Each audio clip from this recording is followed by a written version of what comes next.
ছোট বড় খবর নিয়ে আমি অনুশ্রী শুরু করছি আপনাদের প্রিয় অনুষ্ঠান খেলা আর খেলা।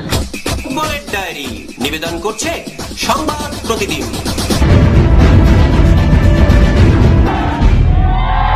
আইএসএল ফুটবলে মিনি ডার্বিতে সর্বশেষ মোহামেডানকে হারিয়ে কিছুটা হলেও উজ্জীবিত অস্কারের ইস্টবেঙ্গল, কিন্তু তাতে অবশ্য দলের স্থানের কোনো পরিবর্তন হয়নি। 20 ম্যাচে 21 পয়েন্ট নিয়ে ইস্টবেঙ্গল সেই 11 নম্বরেতেই। এবারও কেন সেই একই ব্যর্থতা, এই প্রশ্নটাই আমরা রেখেছিলাম প্রাক্তন ফুটবলার মেহতাব হোসেনের কাছে। উত্তরে তিনি জানালেন, এটা হচ্ছে মানে কি বলবো, লাক বলতে পারো, প্লেয়ারদের ইনজুরি বলতে পারো। অফকোর্স ইনজুরি তো ফ্যাক্টর আছেই, কেন এত ইনজুরি একটা টিমে এতে ভাবা যায় না। কোচ ট্রাই করেছে, ডেফিনেটলি ট্রাই করেছে, যেখানে ছিল সেখান থেকে একটা জায়গায় নিয়ে এসেছিল, কিন্তু যখনই টিম পিকে আসে তুমি দেখো হিজাজির কথা। সো এইটা তো একটা মানে সেটব্যাক টিমের গেছে না। অনেকে বলছেন যে আইএসএল খেলাই উচিত হয়নি, ইস্ট বেঙ্গলের যে পরিকাঠামো বা প্লেয়ারদের সংগঠন ব্যাপারটা নেই। সেইটা দেখো, আমার মনে হয় একটা প্রফেশনাল টিমে যা দরকার সবই দিয়ে, এবার কপাল সেটা সাথ দিচ্ছে না। আগামী রোববার ঘরের মাঠে ওড়িশা এফসিকে হারাতে পারলে 2টি ম্যাচ বাকি থাকতেই প্রথম দল হিসেবে back to back league shield জয়ের নজির করবেন দিমিত্রি পেট্রাতোসরা। স্বাভাবিকভাবে এই ম্যাচ ঘিরে সমর্থকদের মধ্যে উন্মাদনার পারদ ক্রমশ বাড়ছে। তবে সেই আজ ফুটবলারদের উপর পড়তে দিতে নারাজ কোচ হোসে মলিনা। অনুশীলনের নির্ধারিত সময় বহু আগেই মাঠে চলে আসছেন বাগানের স্প্যানিশ কোচ। কথা বলছেন ফুটবলারদের সঙ্গে। লিস্টন কামিংসের জন্য তার সাফ বার্তা, লিগ শিল্ডের কথা ভুলে স্রেফ জয়ের কথা মাথায় রেখেই ওড়িশার বিরুদ্ধে মাঠে নামতে হবে। লক্ষ্য একটাই, ঘরের মাঠে লোবেরো ব্রিগেডকে হারিয়ে আইএসএল এর প্রথম দল হিসেবে 50 পয়েন্টের গন্ডি অতিক্রম করা। ক্রিকেটের ডায়েরি। আইসিসি মার্কি টুর্নামেন্ট শুরু হওয়ার প্রাক্কালে ভারতীয় দলের বিরুদ্ধে কড়া মন্তব্য করে বসলেন সাকলাইন মুস্তাক। টিম ইন্ডিয়া পাকিস্তানে খেলতে না যাওয়া নিয়ে মুখ খুলেছেন প্রাক্তন তারকা। পাক পেসারের দাবি, এই আচরণের জন্য ভারতের শিক্ষা পাওয়া উচিত। তিনি মনে করেন পাকিস্তানের চ্যাম্পিয়ন্স ট্রফি আয়োজনে বাধা সৃষ্টি করাই ভারতের উদ্দেশ্য ছিল। সাকলাইন মুস্তাক আরো বলছেন, একের পর এক ঝামেলা পাকায় ভারত, ওদের বাহানার শেষ ছিল না, কিন্তু এখনো আমাদের ওদের প্রশংসা করছি। আমাদের ছেলেমেয়েরা বিরাট কোহলি, জসপ্রীত বুমরাদের দেখতে চায়। পাকিস্তান অনেক অনুরোধ করেছে, এখন সমস্ত বাচ্চা ক্রিকেট ভক্তরা ওদের ক্রিকেটারদের দেখতে চায়, কিন্তু ভারতের চাহিদার শেষ নেই। 2025 চ্যাম্পিয়ন্স ট্রফি শুরুটা হার দিয়ে করল পাকিস্তান ক্রিকেট দল। টুর্নামেন্টের উদ্বোধনী ম্যাচে তারা নিউজিল্যান্ডের বিরুদ্ধে খেলতে নেমেছিল। এই ম্যাচে মোহাম্মদ রিজওয়ান দল 60 রানে পরাস্ত হয়। তবে ম্যাচ শেষ হতে না হতেই রিজওয়ান এমন একটি মন্তব্য করেছেন যা শুনে গোটা ক্রিকেট বিশ্ব কার্যত স্তম্ভিত। সাধারণত দেখা যায় কোন ক্রিকেট ম্যাচে পরাজিত দলের অধিনায়ক সবসময় সতীর্থদের পাশে দাঁড়ান, কিন্তু নিউজিল্যান্ডের কাছে হারের পর পাক অধিনায়ক মোহাম্মদ রিজওয়ান স্পষ্টই জানালেন কিউবি ব্যাটাররা যে 320 রান তুলে ফেলবেন সেটা তারা কল্পনা করতে পারেননি। ফলে পাকিস্তান ক্রিকেট দলের বোলারদেরই যে কাঠগড়ায় তিনি তুললেন সেটা আর আলাদা করে বলার দরকার পড়ে না। ইংল্যান্ডের বিরুদ্ধে ঘরের মাঠে ওয়ানডে সিরিজে দুরন্ত ফর্মে ছিলেন শুভমান গিল। 2টি হাফ সেঞ্চুরি পাশাপাশি একটি 100 রানও হাঁকিয়েছেন। সেই সুবাদে আইসিসি ওয়ানডে র্যাঙ্কিং এ ব্যাটসম্যানদের তালিকায় পাকিস্তানের বাবরকে পিছনে ফেলে শীর্ষস্থান দখল করেছেন গিল। তার সংগ্রহ 796 পয়েন্ট। 773 পয়েন্ট নিয়ে দ্বিতীয় স্থানে পাকিস্তানের তারকা ব্যাটসম্যান 3-এ রোহিত শর্মা, 6 নম্বরে রয়েছেন বিরাট কোহলি, 9 নম্বরে উঠে এসেছেন শ্রেয়াস আয়ার। বোলারদের তালিকায় শীর্ষস্থান দখল করেছেন শ্রীলঙ্কার মহেশ থিকসানা, দ্বিতীয় স্থানে রশিদ খান। ভেতরে ভেতরে একটা লড়াই যে চলছে আইসিসি চেয়ারম্যান জয় শাহর সঙ্গে পাকিস্তান ক্রিকেট বোর্ডের, সেটা নানা ঘটনার মধ্যে প্রতিফলিত। কিন্তু সাম্প্রতিকতম একটি সিদ্ধান্তে আরো তিক্ততা সৃষ্টি হলো। পিসিবি ধরেই নিয়েছে চ্যাম্পিয়ন্স ট্রফি হলো জয় শাহের প্রতিযোগিতা। তাই পাকিস্তান বোর্ডের চেয়ারম্যান মহসিন নাকভি ভারত পাকিস্তান ম্যাচের হসপিটালিটি বক্সের আমন্ত্রণ ফিরিয়ে দিয়েছেন। নিজেদের ক্রিকেট বোর্ড ছাড়াও আত্মীয় স্বজন ও বন্ধু বান্ধবদের নিয়ে খেলা উপভোগ করার প্রস্তাব দিয়েছিল আইসিসি। ওই বক্সে 30 জনকে সঙ্গে নিয়ে খেলা দেখার আমন্ত্রণ ছিল। নাকভি সরাসরি সেই প্রস্তাব ফিরিয়ে দিলেন। তিনি বলেছেন, পাকিস্তান ক্রিকেট বোর্ডের পয়সা কড়ির খুব অভাব, তাই একজন চেয়ারম্যান বিলাসবহুল বক্সে বসে খেলা না দেখার সিদ্ধান্ত নিয়েছে। তবে তিনি এই বক্সটি বিক্রি করার সিদ্ধান্ত নিয়েছেন। এই বাবদ পাওয়া যাবে 4 লক্ষ দিরহাম, ভারতীয় মুদ্রায় 94 লক্ষ টাকা। এই টাকা তিনি পাকিস্তান বোর্ডকে এনে দেওয়ার সিদ্ধান্ত নিয়েছেন। তবে মহসিন নাকভি 23 ফেব্রুয়ারি ভারত পাকিস্তান ম্যাচ দেখার জন্য মাঠে আসবেন। তবে কোনো ভিআইপি বক্সে নয়, খেলা দেখবেন সাধারণ গ্যালারিতে বসে। সাধারণ জনতার সঙ্গে বসে মুক্ত মনে তিনি গ্যালারির উত্তেজনা উপভোগ করবেন। খেলার খবর আরো আছে, কিন্তু তার আগে নিয়ে নিতে হচ্ছে ছোট্ট একটা ব্রেক। সঙ্গে থাকুন।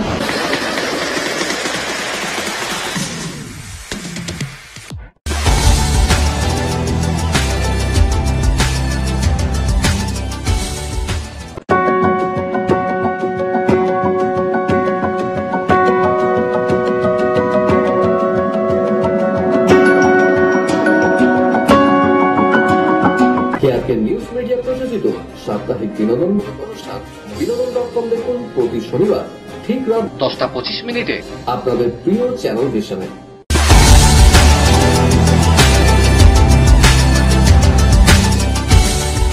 ব্রেকের পর যথারীতি আবার হাজির আপনাদের প্রিয় খেলার খেলা নিয়ে। বিদেশের ডায়েরি। অঘটনের সম্ভাবনা একটা ছিলই, শেষ পর্যন্ত সেটাই হলো। উয়েফা চ্যাম্পিয়ন্স লিগ থেকে ছিটকে গেল এসি মিলান। চ্যাম্পিয়ন্স লিগে প্রি কোয়ার্টার ফাইনালে ওঠায় প্লে অফের দ্বিতীয় পর্বের ম্যাচে এসি মিলান এবং ফেইনুর্ডের মধ্যে ম্যাচটি 1-1 গোলে ড্র হয়। প্রথম পর্বে ফেইনুর্ড 1-0 গোলে জিতেছিল। দুই পর্ব মিলিয়ে ফেইনুর্ড 2-1 গোলের ব্যবধানে এসি মিলানকে হারিয়ে পৌঁছে গিয়েছে প্রতিযোগিতার প্রি কোয়ার্টারে। বায়ার্ন মিউনিখ এবং সেল্টিকের মধ্যে প্লে অফের দ্বিতীয় পর্বের ম্যাচও ছিল উত্তেজনাপূর্ণ। ম্যাচের নির্ধারিত সময় পর্যন্ত 1-0 গোলে এগিয়ে ছিল সেল্টিক, কিন্তু ইনজুরি টাইমে বায়ার্ন গোল করে সমতা ফেরায়। প্রথম পর্বে বায়ার্ন 2-1 গোলে হারিয়েছিল সেল্টিককে। দুই পর্ব মিলিয়ে 3-2 গোলের ব্যবধানে সেল্টিককে হারিয়ে প্রি কোয়ার্টার ফাইনালে পৌঁছে গেল বায়ার্ন মিউনিখ। বায়ার্ন ফেইনুর্ড ছাড়াও প্রি কোয়ার্টার ফাইনালে পৌঁছে গিয়েছে ক্লাব ব্রাগ এবং বেনফিকা। নেশনস লিগের গ্রুপ পর্বে কিলিয়ান এমবাপ্পেকে ছাড়াই খেলতে নেমেছিল ফ্রান্স, কিন্তু তিনি জাতীয় দলের জার্সিতে ফিরছেন মার্চে ক্রোয়েশিয়ার বিরুদ্ধে কোয়ার্টার ফাইনালে, এমনটাই জানিয়েছেন ফ্রান্সের কোচ দিদিয়ার দেশো। ফ্রান্সের জার্সিতে 86 ম্যাচে 48 গোল করেছেন এমবাপ্পে। প্রাথমিকভাবে রিয়াল মাদ্রিদের সমস্যা হলো 26 বছরের মহাতারকা কিন্তু ইতিমধ্যেই ছন্দ ফিরে পেয়েছেন। চলতি মৌসুমে সমস্ত প্রতিযোগিতা মিলিয়ে 35 ম্যাচে মোট 23টি গোলও পেয়েছেন। চ্যাম্পিয়ন্স লিগের শেষ ষোলোর যোগ্যতা অর্জন পর্বে ম্যানচেস্টার সিটির বিরুদ্ধেও গোল করেছিলেন এমবাপ্পে। 2026 বিশ্বকাপের পরে দায়িত্ব ছাড়বেন দেশো। ফ্রান্স সংবাদ মাধ্যমের দাবি নতুন কোচ হবেন কিংবদন্তি জিনেদিন জিদান। যদিও দেশো নিশ্চিত নন, তিনি বলেছেন জিজো ফ্রান্সের কোচ হওয়ার যোগ্য ব্যক্তি, কিন্তু আমি এখনো নিশ্চিত নই ও রাজি হবে কিনা। 2026 বিশ্বকাপের পরে ফরাসি দলের দায়িত্ব ছাড়ার কারণও ব্যাখ্যা করেছেন দেশো। তার কথায় ক্লান্ত হয়ে পড়েছি বলে ফ্রান্সের দায়িত্ব ছাড়ছি না। আমি মনে করি আমার কাজ শেষ। প্রত্যেক ভালো জিনিসই একটা সময় শেষ হয়।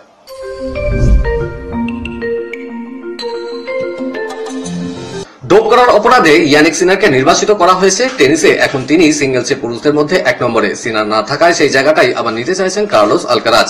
একসময় তিনি 1 নম্বরে ছিলেন, এখন তিনি 3 নম্বরে। গত মাসে অস্ট্রেলিয়ান ওপেন জিতেছিলেন সিনার। সেই সাফল্যের পরে ডোপ কেলেঙ্কারিতে 3 মাস নির্বাচিত। অস্ট্রেলিয়ান ওপেন জেতার 21 দিন পরে ধাক্কা বিশ্বের 1 নম্বর টেনিস তারকা আলকারাজ বলছেন, সিনার খেলুক বা না খেলুক আমাদের ভালো খেলতে হবে, 1 নম্বর হওয়াটাই লক্ষ্য। আরো অনুশীলন করতে হবে, আরো উন্নতি করতে হবে, আগামী প্রতিযোগিতায় ভালো খেলে নিজের সেরাটা দিতে হবে, তাতেই 1 নম্বর যাওয়ার সুযোগ পাবো। সিনারের থেকে 3320 পয়েন্ট পিছিয়ে রয়েছেন আলকারাজ। কাতার ওপেন খেলছেন স্পেনের টেনিস তারকা। এর আগে তিনি এটিপি রটারডাম জিতেছেন। অস্ট্রেলিয়ান ওপেনেও যদিও কোয়ার্টার ফাইনালে হেরে গিয়েছেন আলকারাজ, সেই ম্যাচে তাকে হারিয়ে দিয়েছেন 24টি গ্র্যান্ড স্ল্যামের মালিক নোভাক জোকোভিচ। প্রেমের কোনো বয়স নেই, এটা আরো একবার প্রমাণ করলেন ললিত মোদী। প্রেম দিবসে নিজের নতুন প্রেমিকার সঙ্গে সমাজ মাধ্যমে ছবি পোস্ট করেছেন আইপিএল এর প্রথম চেয়ারম্যান। আইপিএল এর জন্মদাতা নিজের এক্স হ্যান্ডেলে লিখেছেন আবার ভালোবাসা খুঁজে পেয়েছেন। নিজের নতুন প্রেমিকা রিমা বৌরির সঙ্গে পরিচয় করিয়ে দেন। ভ্যালেন্টাইন্স ডে উপলক্ষে ইনস্টাগ্রামে নিজেদের একাধিক ছবি পোস্ট করেছেন ললিত। জানিয়েছেন তাদের 25 বছরের বন্ধুত্ব প্রেমে পরিণত হয়েছে। ছবির ক্যাপশনে 61 বছরের প্রাক্তন আইপিএল চেয়ারম্যান লেখেন, একবার ভাগ্যবান হ্যাঁ, তবে আমি দুবার ভাগ্যবান। যখন 25 বছরের বন্ধুত্ব প্রেমে পরিণত হয়, আমার সঙ্গে দুবার হয়েছে। আশা করব আপনাদেরও তাই হবে। সবাইকে প্রেম দিবসের শুভেচ্ছা। ভারতীয় অলিম্পিক সংস্থা অ্যাথলেট কমিশনের প্রধান ও কিংবদন্তি বক্সার মেরি কম জানিয়ে দিয়েছেন তিনি পদ থেকে ইস্তফা দেননি, তাকে ভুল বোঝা হয়েছে। পাশাপাশি তিনি বলেছেন যে দায়িত্ব তাকে দেওয়া হয়েছে তার মেয়াদ পূর্ণ করবেন। গত সপ্তাহে জাতীয় গেমসের সমাপ্তি অনুষ্ঠানে যোগ দিতে গিয়ে তিনি নাকি আপ্যায়ন নিয়ে ক্ষুব্ধ হন। এটি হোয়াটসঅ্যাপ গ্রুপে তার মন্তব্য ফাঁস হয়ে যায়। এরপরে ছড়িয়ে পড়ে তিনি ইস্তফা দেবেন। মেরি বলেছেন, আইওএ আমার পরিবার, আমি ইস্তফা দিচ্ছি না। চোট ছাড়িয়ে দোহায় কাতার ওপেন নোভাক জোকোভিচের প্রত্যাবর্তন সুখকর হল না। মাতেও বেরেত্তিনির কাছে 6-7, 2-6 সেটে হারেন সার্বিয়ান তারকা। হারের পর সমাজ মাধ্যমে নোভাক লেখেন, প্রত্যাশা অনুযায়ী খেলতে না পারলেও কোর্টে ফিরে ভালো লাগছে, এখনো অনেক কাজ বাকি। কলকাতার ডায়েরি নিবেদন করছে গুডেস হসপিটাল। সম্প্রতি উত্তরাখণ্ডে অনুষ্ঠিত হয়েছিল এবারকার 38তম জাতীয় গেমস। পদক তালিকায় বাংলা পেয়েছে 8ম স্থান। সোনার উপ মিলিয়ে এবার বাংলার ঘরে উঠেছে মোট 47টি পদক। আর আজ বৃষ্টি বিঘ্নিত বিকেলে কলকাতা ক্রীড়া সাংবাদিক ক্লাব সম্বর্ধনা জানালো পদকজয়ীদের। আইএফএ সচিব Anirban Dutta, CB president Snehashis Ganguly, IFA president Ajit Banerjee, Biswarup Dey, Swarup Biswas, VOA সচিব জহর দাস, ইস্তিয়াক রাজুদের মতো বিশিষ্ট ব্যক্তিরা উপস্থিত থেকে পদকজয়ীদের হাতে সম্বর্ধনা তুলে দেন। শুরুতেই অতিথিদের উত্তরীয় দিয়ে বরণ করা হয়। অতিথিরা তাদের সংক্ষিপ্ত ভাষণের মাধ্যমে সাংবাদিকদের এই উদ্যোগের প্রশংসা করেন। অনুষ্ঠানে সেভ দ্য মিশন হওয়ার জন্য বিশ্বরূপ দাকে আলাদা করে সম্বর্ধনাও জানানো হয়। পরিত্যক্ত হয়ে গিয়েছিল কলকাতা লিগের east Bengal diamond Harbour match. খেলার সূচি অনুযায়ী ইস্ট বেঙ্গল মাঠে এসেছিল, কিন্তু আসেনি ডায়মন্ড হারবার। বল আইএফএ কোর্টে ছিল। সেই ম্যাচ নিয়ে অন্য মোড়। এখনই ইস্ট বেঙ্গলকে চ্যাম্পিয়ন ঘোষণা করা যাবে না, এই মর্মে ইস্ট বেঙ্গলকে নির্দেশ দিল আলিপুর আদালত। আদালতের এই অর্ডার আনলো ডায়মন্ড হারবার। 19 মার্চ পর্যন্ত লিগের ফলাফল জানানো যাবে না। 15 ম্যাচে 41 পয়েন্ট ছিল ইস্ট বেঙ্গলের, সমসংখ্যক ম্যাচে 39 পয়েন্ট ডায়মন্ড হারবারের। ক্রীড়াসূচি অনুযায়ী ইস্ট বেঙ্গলের খেলা বাকি ছিল ডায়মন্ড হারবার এবং ভবানীপুরের বিরুদ্ধে, ডায়মন্ড হারবারের খেলা বাকি ছিল ইস্ট বেঙ্গল এবং মহামেডানের বিরুদ্ধে। কিন্তু ভবানীপুর ক্লাব আগেই ওয়াকওভার দেওয়ায় সিদ্ধান্ত জানিয়ে দেওয়া ইস্ট বেঙ্গল শুধুমাত্র ডায়মন্ড হারবারের সঙ্গেই খেলা বাকি ছিল। কলকাতার ডায়েরি নিবেদন করলো গুড এজ হসপিটাল। আজ তবে এ পর্যন্তই থাক, আবার দেখা হবে আগামীকাল ঠিক এই সময় এই চ্যানেলে। শুভরাত্রি।